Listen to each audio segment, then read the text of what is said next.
এক মিষ্টি বোনও তার দিদির বার্থডে উপলক্ষে আমার কাছে এই কেকটা অর্ডার করেছিল। সো হাই হ্যালো এভরিওয়ান, আমি তনু চলে এসেছি তোমাদের কাছে আমার কেকের নতুন একটা ভিডিও শেয়ার করতে। বেথর ডরি থেকে আমি একটা ছোট্ট হোম বেকারি চালাই। তোমরা যদি বেথর ডরিতে থাকো বা বেথর আশেপাশে থাকো তাহলে যে কোনো অর্ডার পারপাসে স্ক্রিনে দেওয়া নাম্বারে হোয়াটসঅ্যাপ করতে পারো। সো এই কয়দিন আমি খালি বেন্টো কেকের ভিডিও তোমাদের কাছে শেয়ার করেছি। আজকে আমি 1 পাউন্ড কেকের ডিজাইন নিয়ে চলে আসলাম। আজকের এই কেকটাও থিম কেক হতে চলেছে। কী থিম কেক হতে চলেছে তোমরা যদি বুঝতে পারো তাহলে আমাকে কমেন্টসে জানিও।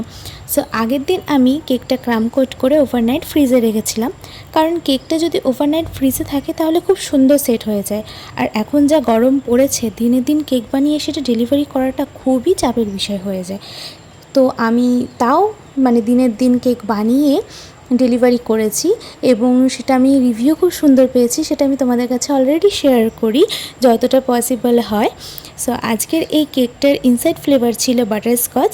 বনুটা এর আগেও আমার কাছ থেকে 2বার কেক নিয়েছে।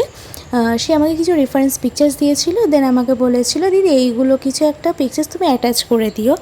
সো আজকের এই কেকটা তোমাদের কেমন লেগেছে আমাকে অবশ্যই কমেন্টসে জানিও। তাহলে আজকের জন্য এইটুকু, দেখা হচ্ছে তোমাদের সাথে অন্য একটা ভিডিও নিয়ে। বাই।